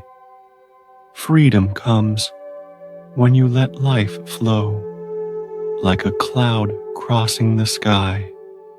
As you rest here, let your breath be the cloud's drift, soft and unmoored, gliding through this moment's expanse. Can you sense a grief you hold, perhaps a loss, a missed chance, or a faded dream. Notice it gently, like a shadow on the mountain. What sensations stir? A heaviness in your heart, a catch in your throat? Let them float like mist rising from the valley. You might reflect on something you've clung to, as Sachi did. What would it feel like to hold it lightly, to let it pass like a cloud? No need to answer. Let the question settle, like rain on distant peaks. Tonight, as sleep draws closer, imagine sitting with Tetsu, the mountains around you, the clouds whisper, all things pass, yet you remain. Each breath is a chance to release, to rest in life's vastness.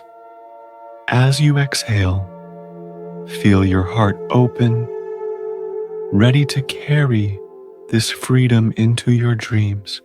The mountain clouds dissolve into the warm glow of a late morning, and now you sit in a sunlit pottery shed where clay dust swirls in beams of light filtering through a bamboo window.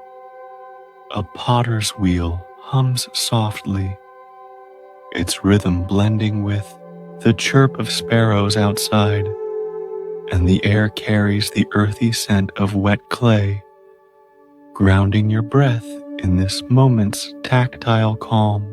A shelf holds bowls of every shape, some smooth, others cracked, each bearing the mark of hands that shaped it. Your body rests heavily, as if molded into the earth's embrace. Each exhale, a softening into stillness. Imagine an artist named Mio who works in this shed in a quiet village, her hands skilled at crafting pottery for local temples. She strives for perfection, discarding any piece with the slightest flaw. One day, after shattering a bowl with a hairline crack, she slumps in frustration, feeling her efforts are never enough. A Zen nun, Hana, visits the shed, her robes dusted from the road. Noticing Mio's discarded shards, Hana picks up a cracked bowl from the pile. "Why cast this aside?" she asks. Mio replies, "It's imperfect, useless for the temple." Hana holds the bowl to the light, its crack glinting like a vein of silver. "Is a cherry blossom less beautiful for falling?" she asks. Mio hesitates. Hana places the bowl in her hands. This crack tells its story. Fire, pressure, time. Honor it. She shows Mio how to mend it with gold lacquer.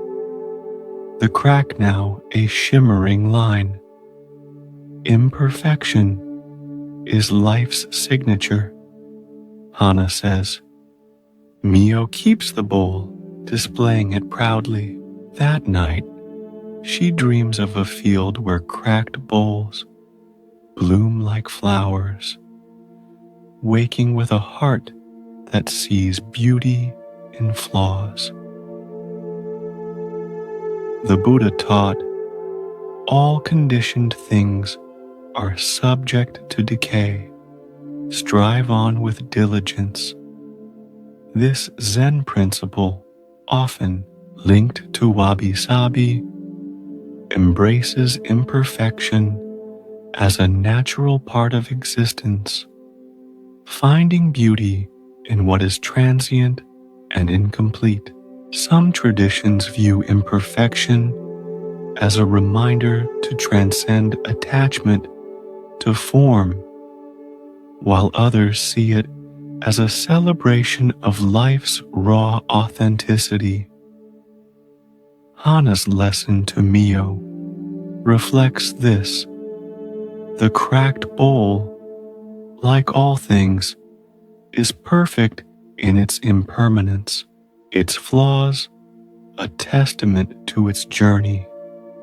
What does this mean for you? Mio's quest for perfection mirrors the mind's urge to reject what falls short. Your body, your work, yourself. The cracked bowl, mended with gold, is like your life. Its scars, mistakes, and quirks are not failures but brush strokes in a unique design. Zen teaches that embracing imperfection frees you from the tyranny of ideals, revealing beauty in the ordinary. Like a weathered stone smoothed by a river, Hana's gold lacquer, a kintsugi technique, shows that flaws, when honored, become strengths, adding depth to the whole. Her quiet presence suggests a life that cherishes the imperfect, finding joy in each moment's rough edges. Zen masters might interpret this differently. Some emphasize detachment from ideals to see reality as it is. Others, the aesthetic appreciation of life's fleeting forms. Both paths lead to the same shed. Perfection lies in accepting what is, like sunlight on a cracked bowl. As you rest here, let your breath be the potter's wheel, steady and unjudging, shaping this moment with care. Can you sense a flaw you've rejected? Perhaps a perceived weakness, a past error, or an unmet goal. Notice it gently, like a crack in clay. What sensations stir? A knot in your stomach, a flush in your cheeks? Let them rest, like dust settling in light. You might reflect on something you've deemed imperfect, as Mio did. What would it feel like to mend it with gold? To see its beauty as part of your story? No need to answer. Let the question drift, like a sparrow's call outside. Tonight, as sleep draws closer, imagine sitting with Hana, the wheel humming softly. The bowl whispers, "Your flaws are your beauty." Each breath is a chance to embrace yourself, to rest in life's imperfect grace. As you exhale, feel your heart lighten, ready to carry this acceptance into your dreams. The pottery sheds warm glow fades, and now you stand on a narrow wooden bridge spanning a deep ravine where a river roars far below, its mist rising to kiss the weathered planks. Dawn's first light paints the cliffs in hues of amber, and the air is sharp with the scent of wet stone and pine, each breath anchoring you to this moment's precarious beauty. The bridge sways slightly, a gentle reminder of life's delicate balance, and your body rests heavily, as if the earth's pulse steadies you. Each exhale, a surrender to trust, Imagine a traveler named Taro, a merchant's apprentice in ancient Japan, crossing this bridge daily to deliver goods between villages. Years ago, a rival, Kenta, betrayed him, spreading lies that cost Taro his reputation and livelihood. Bitter, Taro avoids Kenta, his heart heavy with resentment. One stormy morning, as rain lashes the bridge, Taro spots Kenta stranded mid-span, clinging to a fraying rope, the planks splintering beneath him. Instinct screams to walk away, but Taro hesitates. A Zen monk, Rina, appears beside him, her cloak soaked, but her gaze calm. "Why pause?" she asks. "He ruined me," Taro replies, voice tight. Rina looks at the bridge. "It holds you both, despite the storm. Can your heart do less?" Taro grits his teeth, then steps forward, extending a hand. Kenta grabs it, and together they reach safety. Rina nods. "You freed yourself, not him," she says. Taro feels the weight of years lift, like mist clearing from the ravine. That night, he dreams of a bridge spanning not just earth, but hearts, waking with a quiet resolve to live differently. The Buddha taught, holding on to anger is like grasping a hot coal with the intent of throwing it at someone else. You are the one who gets burned. This Zen principle of forgiveness urges you to release resentment, not for the offender's sake, but for your own liberation. Some traditions believe forgiveness is a gradual practice of compassion, while others see it as an instant choice to drop the coal. Rina's lesson to Taro reflects this. Saving Kenta freed Taro from the prison of his own anger, like a bridge crossing the ravine of pain. What does this mean for you? Taro's bitterness mirrors the heart's tendency to cling to grudges, each memory a coal scorching your peace. The bridge, swaying yet strong, is like forgiveness. It requires courage to cross, but it leads to freedom. Zen teaches that forgiveness is not condoning harm or forgetting lessons. It's releasing the burden of hatred, allowing your heart to breathe again. Rina's soaked cloak suggests a life unafraid of storms, her calm presence showing that forgiveness flows from seeing the shared frailty of all beings, like planks holding both friend and foe. The ravine's depth mirrors the pain of betrayal, yet the bridge spans it, proving healing is possible. Zen masters might interpret this differently. Some emphasize forgiveness as a meditative release of ego, others as an active choice to restore harmony. Both paths lead to the same bridge. Letting go cools the coal, like rain soothing a fire. As you rest here, let your breath be the bridge's sway, steady yet yielding, carrying you across this moment. Can you sense an anger you hold? Perhaps a slight, a betrayal, or a wound unhealed.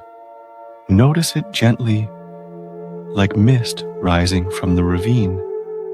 What sensations stir? A heat in your chest, a clench in your fists? Let them rest like rain on the planks. You might reflect on someone who hurt you, as Taro did. What would it feel like to drop that coal? To cross the bridge toward peace? No need to answer. Let the question drift, like clouds over the cliffs. Tonight, as sleep draws closer, imagine standing with Rena, the bridge beneath you. The river whispers, release, and you are free. Each breath is a chance to let go, to rest in forgiveness's embrace. As you exhale, feel your heart lighten, ready to carry this freedom into your dreams. The bridge's swaying planks fade, and now you stand in a rolling meadow at dusk, where a solitary oak tree rises, its gnarled branches reaching into a sky streaked with violet and gold. A soft wind rustles its leaves, carrying the warm scent of grass and the faint musk of soil, each breath weaving you into the meadow's quiet embrace. The oak stands firm, its roots unseen yet strong, a silent anchor in the fading light. Your body sinks deeper, heavy against its support, as if the earth's heartbeat steadies you. Each exhale, a rooting into this moment's calm. Imagine a farmer named Soma who tends fields near this meadow in a village cradled by low hills. His life is one of toil, plowing, sowing, harvesting, yet storms often ruin his crops, leaving him weary and afraid. One evening, after a gale uproots his barley, Soma sits beneath the oak, his hands rough with dirt, his heart heavy with doubt. Why do I struggle when the winds destroy everything? He mutters. A Zen monk, Cairo, approaches, his staff tapping the ground like a pulse. Seeing Soma's despair, Cairo asks, "Does the oak fight the storm?" Soma looks up, the tree unmoved despite the wind's howl. "No," he replies. Cairo kneels, tracing a root's path in the soil. Its strength is not in resisting, but in yielding, rooted deep, he says. Bend with life's storms, and you will not break. Cairo hands Soma an acorn, small but solid. Plant it and trust. Soma buries it nearby, feeling the earth's steadiness. They sit as the stars emerge, the oak's presence a quiet teacher. That night, Soma dreams of fields that sway but endure, waking with a resolve to face whatever comes. The Buddha taught, just as a solid rock is not shaken by the storm, even so the wise are not affected by praise or blame. This Zen principle of resilience, virya, invites you to cultivate inner strength, flexible yet unshakable, like an oak in a gale.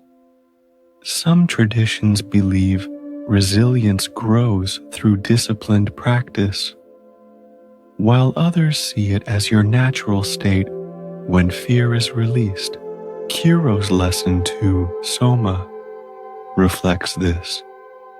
The oak's roots, like your inner resolve, hold firm not by fighting, but by yielding to life's flow. What does this mean for you? Soma's fear mirrors the heart's recoil when life feels unsteady, a job falters, a plan fails, or uncertainty looms. The oak, battered yet standing, is like resilience. It bends without breaking, its roots a network of quiet endurance. Zen teaches that true strength is not rigid defiance, but adaptability, a willingness to sway with change while anchored in your core, like a river carving through stone. Cairo's acorn, a seed of potential, shows that even small acts of trust, planting, waiting, build resilience over time. His steady presence suggests a life rooted in this truth, unmoved by external chaos. Like a star fixed in the sky, the meadow's vastness mirrors your capacity to hold both storm and calm, each a part of life's rhythm. Zen masters might interpret this differently. Some emphasize resilience as a warrior's discipline, others as a gentle surrender to impermanence. Both paths lead to the same meadow. Strength grows when you root in the present, like an oak standing through seasons. As you rest here, let your breath be the oak's roots, deep and steady, grounding you in this moment's earth. Can you sense a storm you fear? Perhaps a challenge, a loss, or an unknown future? Notice it gently, like wind through the leaves. What sensations stir? A knot in your stomach, a racing pulse? Let them sway like branches in the breeze. You might reflect on a time you felt unsteady, as Soma did. What would it feel like to bend with it, to trust your roots to hold? No need to answer. Let the question settle like stars in the dusk. Tonight, as sleep draws closer, imagine sitting with Cairo, the oak above you. The tree whispers, "You are strong, you will endure." Each breath is a chance to root deeper, to rest in life's flow. As you exhale, feel your heart grow firm, ready to carry this resilience into your dreams. The oak's sturdy roots fade into the soft glow of a quiet evening, and now you sit in a small wooden hut where a single candle burns on a low table, its flame casting a warm, flickering light across rough-hewn walls. The air is still, scented with melted wax and the faint earthiness of the straw mat beneath you, each breath slowing to match the candle's gentle rhythm. Shadows dance, growing longer as the flame dwindles, a silent reminder of time's gentle passage. Your body rests heavily, as if the hut's simplicity cradles you. each exhale a softening into this moment's tender glow. Imagine an elder named Aki, revered in her village for her wisdom. Now frail and nearing the end of her life, she spends her days in this hut, her hands trembling but her eyes bright, sharing stories with those who visit. One evening, a young villager, Hana, comes seeking guidance, her voice hesitant. "I fear growing old," she confesses. "I see your weakness, and it terrifies me. How do you face death without despair?" Aki smiles, her gaze resting on the candle. "Watch the flame," she says. Hana observes as it burns low, its light steady despite the wax's decline. "Does it fear its end?" Aki asks. Hana shakes her head. Aki leans forward, her voice soft. "It gives light until it's gone, complete in each moment. So too with life. Live fully, and death is no enemy." She hands Hana a small unlit candle. "Light it tomorrow, and remember." They sit in silence. The flames glow warm on their faces, until Hana feels a quiet courage stir within. That night, she dreams of a candle that burns forever, its light woven into the stars, waking with a heart at peace with time. The Buddha taught, all that is born must die. Knowing this, the wise live with diligence. This Zen principle of acceptance embraces mortality as a natural part of existence, urging you to live fully in each fleeting moment. Some traditions believe acceptance of death requires meditative contemplation, while others see it as a joyful surrender to life's cycle. Aki's lesson to Hana reflects this. The candle's fading, like life's end, is not a loss, but a completion, its light whole until the final flicker. What does this mean for you? Hana's fear mirrors the heart's resistance to aging and death, a universal ache to hold back time's flow. The candle, burning without regret, is like acceptance. It shines fully, untroubled by its end, like a river merging with the sea. Zen teaches that facing mortality frees you to live authentically, each moment a gift not dimmed by its brevity.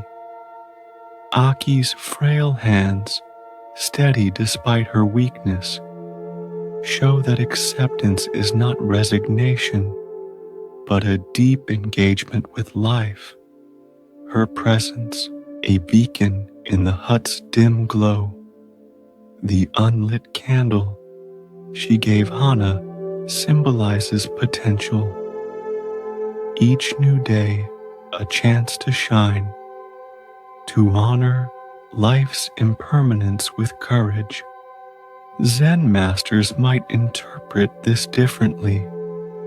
Some emphasize meditating on death to dissolve fear, others living so fully that death becomes irrelevant. Both paths lead to the same hut. Acceptance transforms fear into presence, like a flame illuminating the dark. As you rest here, let your breath be the candle's light, soft and steady, glowing in this moment's warmth. Can you sense a fear of endings, perhaps of aging, loss, or your own mortality? Notice it gently, like a shadow cast by the flame. What sensations stir? A tightness in your chest, a chill in your limbs. Let them rest like wax pooling at the candle's base. You might reflect on a moment you feared change, as Hana did. What would it feel like to live it fully, like a flame giving all its light? No need to answer. Let the question drift, like smoke curling upward. Tonight, as sleep draws closer, imagine sitting with Aki, the candle between you. The flame whispers. Each moment is complete. Each breath is a chance to embrace life, to rest in its fleeting beauty. As you exhale, feel your heart grow calm, ready to carry this acceptance into your dreams. The candle's fading light softens, and now you find yourself at the edge of a marsh, at twilight, where tall reeds sway in a gentle breeze, their tips brushing a sky deepening to indigo. The air is cool, scented with damp soil and the faint sweetness of water lilies, each breath syncing with the marsh's quiet pulse. Frogs croak softly, and fireflies begin to flicker, their tiny lights guiding your gaze through the uncertain terrain. Your body rests heavily, as if the reeds themselves cradle you. Each exhale a surrender to this moment's delicate mystery. Imagine a child named Kai, no older than 12, who lives in a village near this marsh. Known for his curiosity, Kai often explores, but fears the unknown, clinging to familiar paths. One evening, tasked with delivering a message to a neighboring village, he must cross the marsh alone as dusk falls. The reeds loom, their shadows twisting, and Kai's heart races, his steps faltering.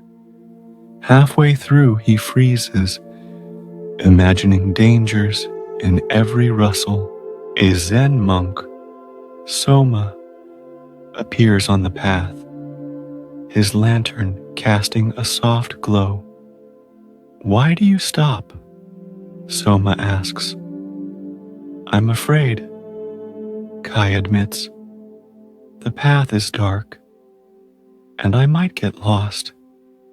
Soma kneels, meeting Kai's eyes. The reeds hide the way, but each step reveals it, he says. He hands Kai a small reed, pliable, yet strong. "Hold this, and walk one step at a time." Kai grips the reed, takes a breath, and moves forward, the path unfolding with each cautious stride. Soma follows silently, his light steady. By the time Kai reaches the village, the fear has eased, replaced by a quiet pride. That night, he dreams of a path that winds forever, each step a discovery, waking with a heart braver than before. The Buddha taught, fear is born of ignorance. With understanding, fear ceases. This Zen principle of courage invites you to face the unknown with mindful awareness, seeing through the illusions that fuel fear. Some traditions believe courage grows through confronting delusions in meditation, while others see it as a natural outcome of trusting the present moment. Soma's lesson to Kai reflects this. The reeds, like fear, seem daunting, but each step forward reveals the path, dissolving doubt with action. What does this mean for you? Kai's hesitation mirrors the mind's recoil from uncertainty, a new challenge, an unfamiliar choice, or a shadowed future. The reeds, dense and disorienting, are like the fears that obscure your way, yet the path exists, revealed one step at a time. Zen teaches that courage is not the absence of fear, but the willingness to move through it like a lantern piercing the dusk. Soma's reed, simple yet resilient, shows that even small tokens of trust, your breath, a moment's pause, can steady you. His quiet presence suggests a life unafraid of the unknown, rooted in the clarity of now, like a star guiding through fog. The marsh's fireflies, fleeting yet constant, mirror your inner strength, always there when you look. Zen masters might interpret this differently. Some emphasize disciplined inquiry to uproot fear. Others, the spontaneous trust in life's unfolding. Both paths lead to the same marsh. Courage arises when you walk forward like a child trusting the next step. As you rest here, let your breath be the reed's sway, flexible yet firm, guiding you through this moment's calm. Can you sense a fear you hold, perhaps of failure, change, or the unknown? Notice it gently, like a shadow among the reeds. What sensations stir? A racing heart, a tense jaw? Let them drift like fireflies in the twilight. You might reflect on a time you felt afraid, as Kai did. What would it feel like to take one small step, to trust the path to appear? No need to answer. Let the question settle like moonlight on water. Tonight, as sleep draws closer, imagine walking with Soma, the reeds parting before you. The marsh whispers, fear passes, you are enough. Each breath is a chance to move forward, to rest in quiet courage. As you exhale, feel your heart grow steady, ready to carry this bravery into your dreams. The marsh's reeds fade into the hush of a deep night, and now you lie beneath a vast, starlit sky in a silent valley where rolling hills cradle the darkness like a mother's arms. The air is cool, scented with wild thyme and the faint dew of grass, each breath slowing to match the valley's serene pulse.